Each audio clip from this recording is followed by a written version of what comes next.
Laura, don't egg them on.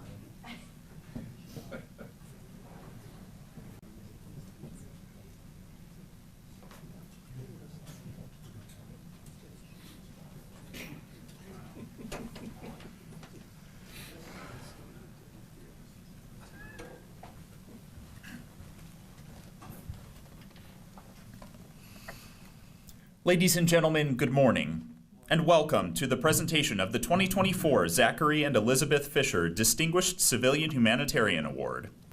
My name is Staff Sergeant Alex Liddell, and I will serve as the Master of Ceremonies.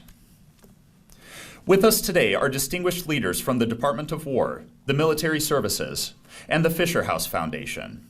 It is my pleasure to recognize those guests in attendance from Wounded Warrior Regiment East and the Knights of Columbus.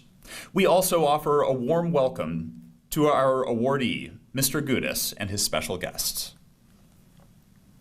The Fisher Award was established by the military departments in 1996 in honor of Zachary and Elizabeth Fisher, who contributed extensively to the support and welfare of members of the armed forces. The award is intended to honor and recognize an individual or organization that has demonstrated exceptional patriotism and humanitarian concerns for members of the U.S. Armed Forces and their families. The host for today's ceremony is the Secretary of the Navy, the Honorable John C. Phelan. Ladies and gentlemen, please rise for the arrival of the official party and remain standing for honors to the Secretary of the Navy, arrival of the Color Guard, the national anthem by the Navy Band, and the invocation given by Commander Aaron Kleinman. Official party arriving.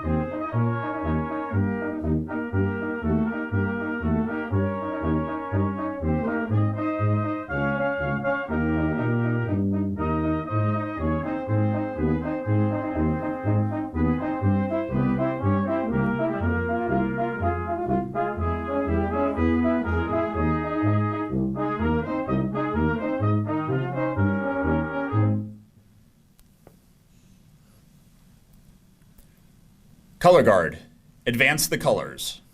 Colors, forward, march.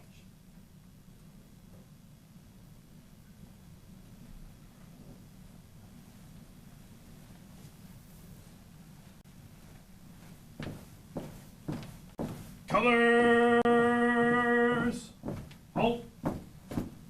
Colors, present, arms.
Riflemen, forward, arms.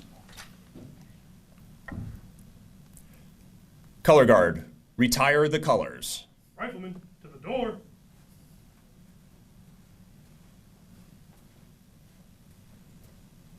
Colors, turn. March.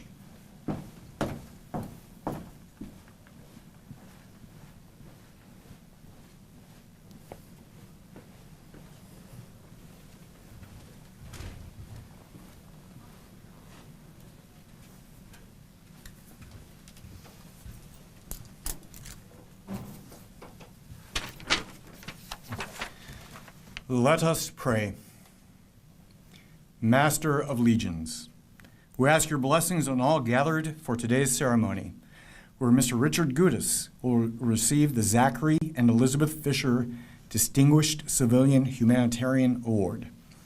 What a fitting tribute to his 2 decades of service to those who serve. Lord, we must acknowledge that Mr. Gudis did not do this alone. It is known before your throne of glory that a man's success comes in the merit of his wife. Mr. Gudis, sir, it seems Sarah is still your partner in this labor of giving. God, please grant this ceremony be a fitting tribute to Mr. Gudis' career of caring, and bless us that we may be inspired by his achievements. Let us say, Amen.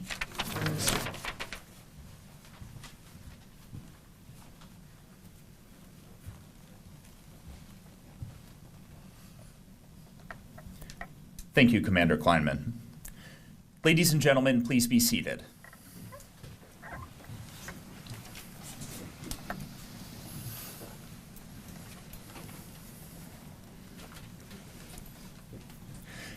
It is my distinct pleasure to introduce the first speaker, Mr. Dave A. Coker, president of the Fisher House Foundation. Mr. Coker was hired by Zachary Fisher as the new foundation's first employee in 1994.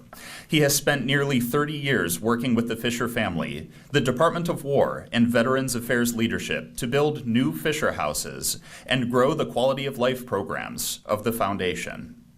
Ladies and gentlemen, please join me in welcoming Mr. Dave Coker.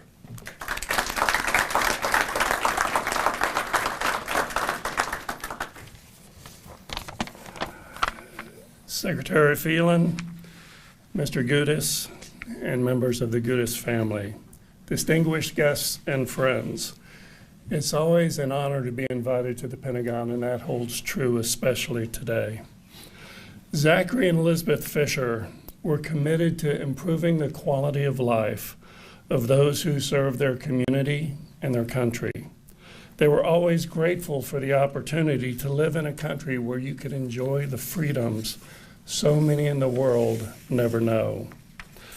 Zachary and Elizabeth also knew that in a country that offered so many blessings, there was an obligation to give back.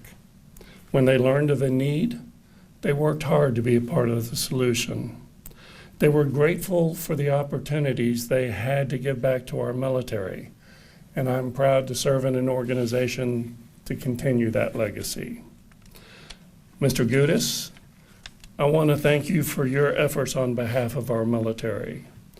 Your contributions are certainly impressive, and more importantly, they are making a difference in the lives of those we consider to be our greatest national treasure, our military servicemen and women and their loved ones. Your service is inspirational, your example humbling.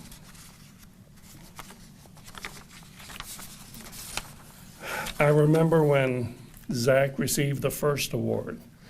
He was so excited, and it meant so much to him because it was a form of recognition that came from all of our armed services, the people he loved and served. And I'm sure it means no less today. If Zach and Elizabeth were with us, they would no doubt be honored to be in your company, just as I am. Thank you for your example, your selfless service, and exceptional contributions to America's military. Congratulations on receiving this honor, and may God bless you as you continue to serve others. Thank you.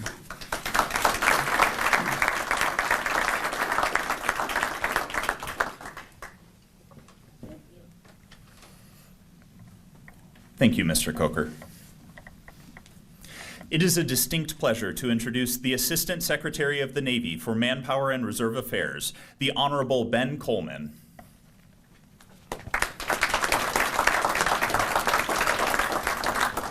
Secretary Phelan, VCNO, Mr. Gudis and family, distinguished guests and friends, thank you for being here today.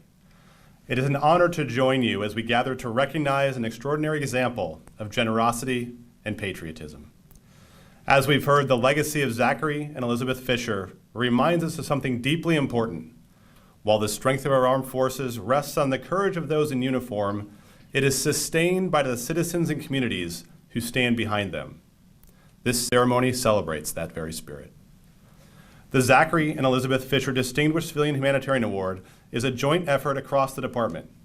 Each year, my office, alongside my counterparts in the Army and Air Force, has the privilege of overseeing the nomination process within our respective services.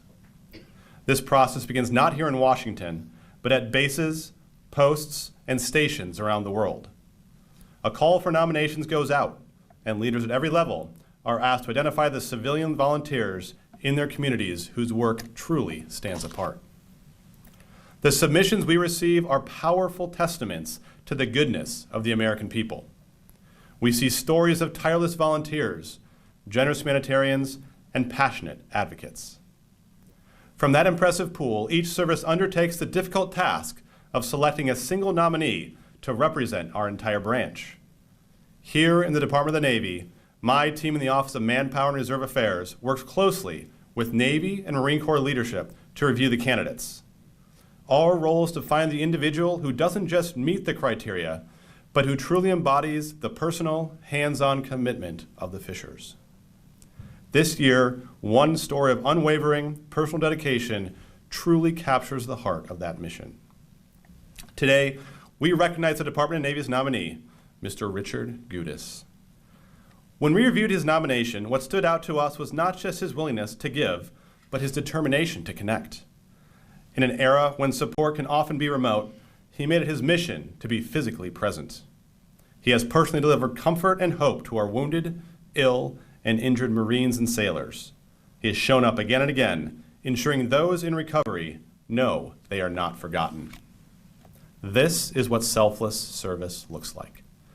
It is the living embodiment of the Fisher legacy, the belief that supporting our service members is a personal responsibility and a profound privilege. Mr. Gudis, you have set the standard for what true compassion and dedication looks like, and we are proud to honor you today. Thank you for the powerful example you have set for us all. This spirit of selfless giving is also shared by the leader of our department. Before coming to the Navy, the man I'm about to introduce, who also happens to be my boss, spent years supporting initiatives that strengthen communities and expand opportunities. Secretary Phelan understands that strong institutions depend on people who are willing to give back, and he brings that perspective to his leadership of the Department of the Navy, to the sailors, Marines, civilians, and families we serve. It is now my honor to introduce the 79th Secretary of the Navy, the Honorable John Phelan.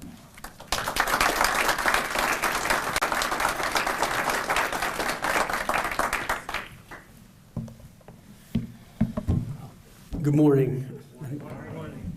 Thank you, Ben, for that introduction. You now get Employee of the Day. That's very good. So good morning, Vice Chief of Naval Operations Admiral Kilby, ASAF mRNA Anderson, SOAPDO ASA mRNA Sims, distinguished guests, senior leaders from across the services, members of the Fisher Foundation, families, and friends. Thank you for gathering in celebration of our honoree, Richard Gudis, who is accompanied by his family, Wounded Warriors, and the Knights of Columbus Assembly 2826, whose partnership has made so much of Richard's work possible. I also want to thank Mr. David Coker, President of the Fisher House Foundation.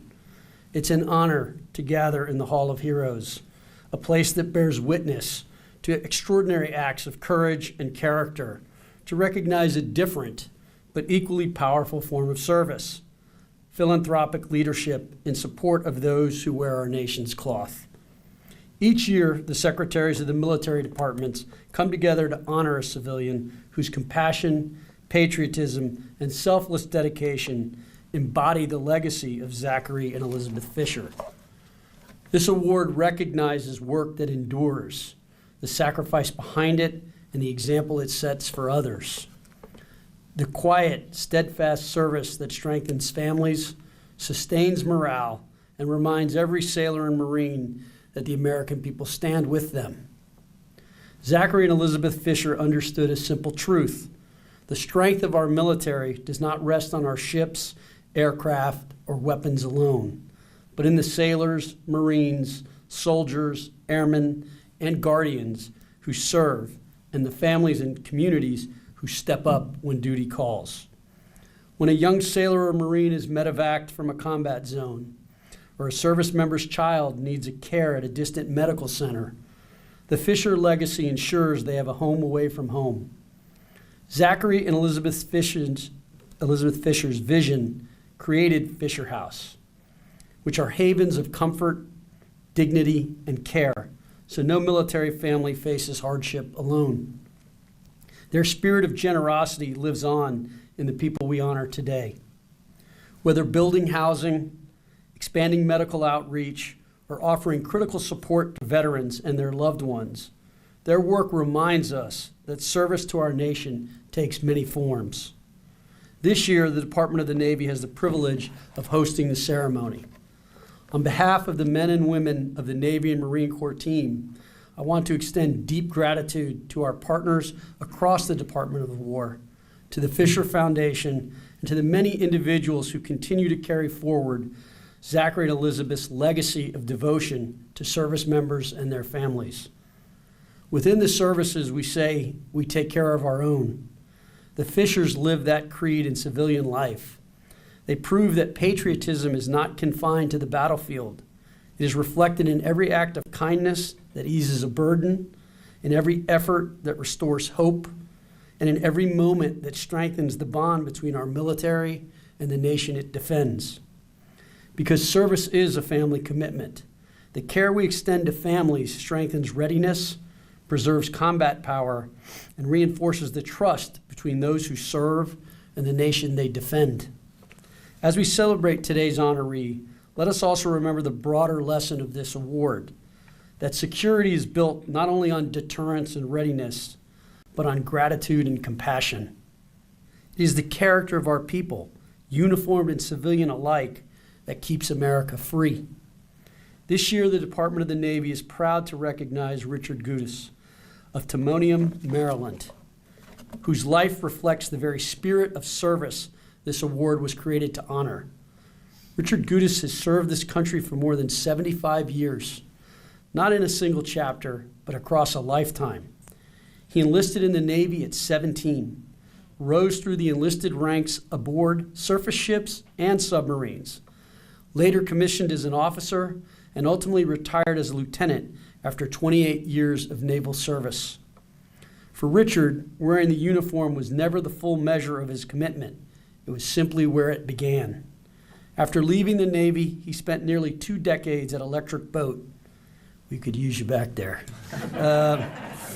He raised 6 children with his wife, Sally, and remained deeply engaged in his community, serving his church, supporting the Boy Scouts, coaching youth sports, and contributing to his local Board of Education.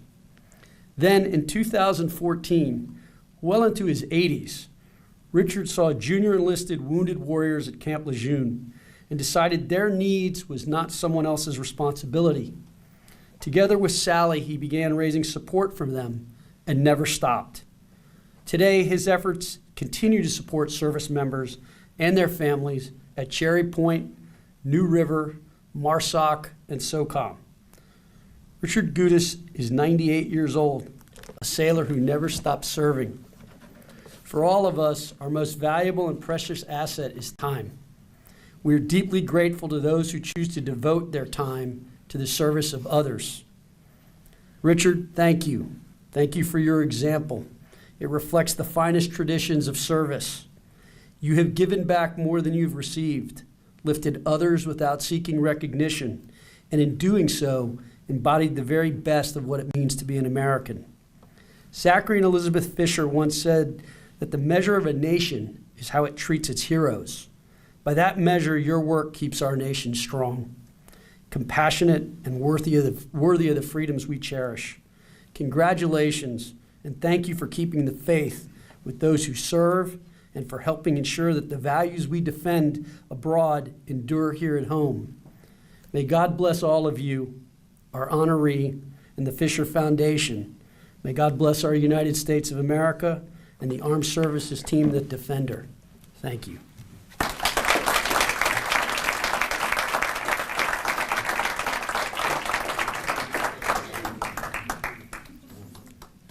Thank you, Secretary Phelan. Secretary Phelan will now present the 2024 Zachary and Elizabeth Fisher Distinguished Civilian Humanitarian Award. Mr. Gudis, Honorable Coleman, and Mr. Coker, would you please join Secretary Phelan at the center of the stage?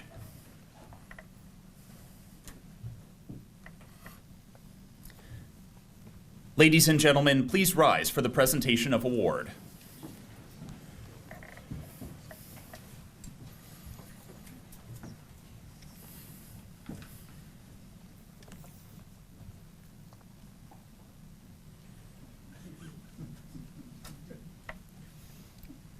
This is like an Olympic heavyweight. Here we go.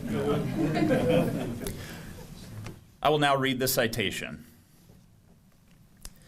Mr. Richard Gudis is recognized for exceptional patriotism and unwavering dedication to wounded, ill, and injured service members and their families between June 2014 and December 2024.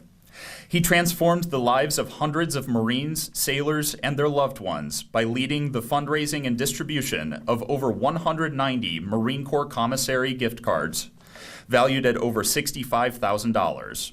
His dedication in personally delivering these gift cards provided incomparable comfort and hope to those who served. His tireless efforts and selfless devotion to duty make him a highly deserving recipient of the Zachary and Elizabeth Fisher Distinguished Civilian Humanitarian Award.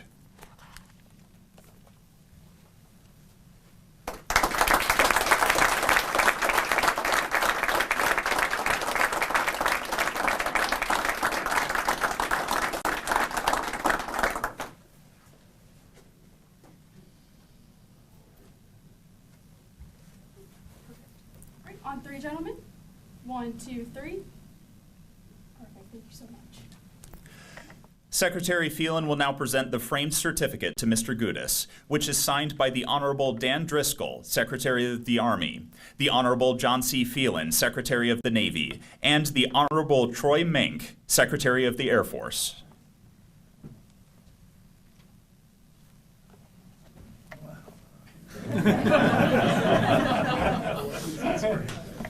Sir, I can also do that. On three, gentlemen. 1, 2, 3. One more. 1, 2, 3. Perfect. Thank you so much. Ladies and gentlemen, please join me in another round of applause for the 2024 recipient of the Zachary and Elizabeth Fisher Distinguished Civilian Humanitarian Award, Mr. Richard Gudis. Congratulations, Mr. Gudis.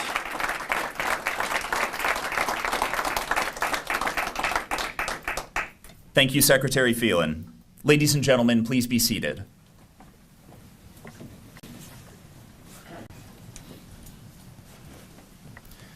Ladies and gentlemen, it is my honor to introduce Lieutenant Colonel Richard Gudis II, United States Army, who will be speaking on behalf of his father.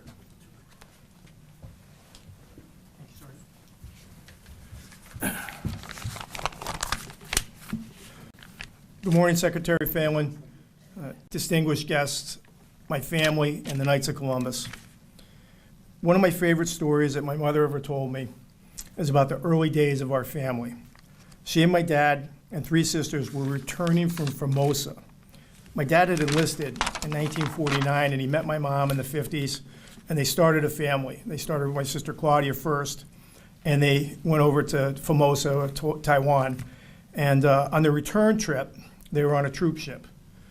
For those of us in the military, can you imagine returning from overseas with your 3 infant daughters and your wife on a troop ship? And that's kind of where this story begins on how my mother and father started, I think, their volunteerism. The part of the story that resonates most with me is my mother tells a story about having my 3 sisters, and she was up in the bow of the ship, and they were ironing diapers. Because that's what they used to do, is they would iron diapers. And I have this vision of my mom up there with Claudia at her feet. She probably had my sister Mary on her hip. She was probably smoking a cigarette, because they all did, and ironing the diapers. And the reason I'm telling this story, because my mother told me that it was at that point in her life where she was starting, well, she was young, she was in her 20s. And she was starting to learn how to navigate the Navy. She was starting to learn how to be a mom. I mean, 3 kids in. And she learned from the other wives. And what she learned was nobody could do it alone. They couldn't take care of their kids alone. The other service members and wives couldn't take care of. And she learned that being in the military, and the Navy in particular, was all about the family. And I remember as we were growing up and we were in Navy housing, we had a bunch of fathers. Because if you got out of line, somebody would inevitably say, better go home and tell your father because I work with him. And my mother and father knew what it was like to be a young E4 family with 3 kids and struggling. And that was something that they pushed throughout their entire lives, that we have to help other people at all times, that we have to be involved and do things. It doesn't surprise me one bit that 50 or 60 years after that experience of being a young family on a troop ship, that my mother and father started helping out young enlisted soldiers. They knew from the beginning what it was like to be like that. And my understanding is that they have raised thousands of dollars. I believe Secretary Phelan pointed that out. But what was more important than raising the money was what he talked about with my father having a connection and wanting to be. He's a people person. And it was important to him that he was out there and my mother was out there. Now, I will tell you this. My mother would not have liked this. She was a very private person. She would have shunned the bright lights of this ceremony. But she would have been happy and proud that her and my father got to where they got to and that they were able to help that many people. And I would tell you this, that my father would forgo this award if he could guarantee that the good people of the Knights of Columbus will continue to bring it forward, continue to hold the fundraisers, and continue to back our troops and our wounded warriors and our sailors and our Marines and our Guardians. Thank you.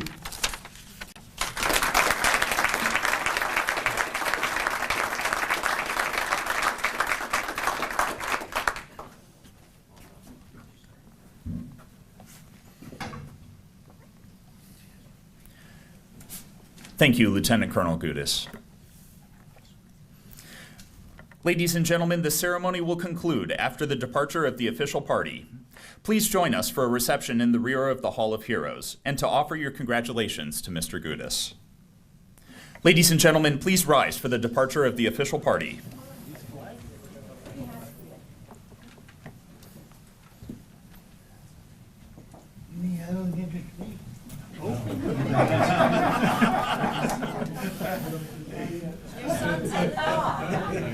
That's why you have a son. There's Steve back there.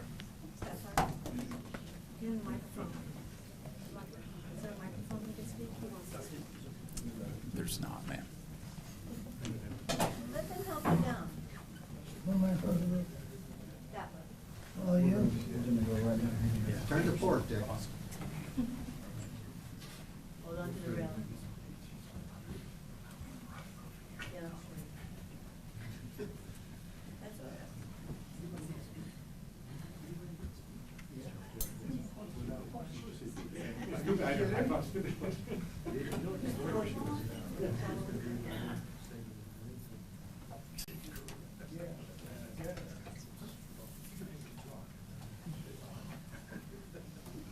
Be nice. Now I get to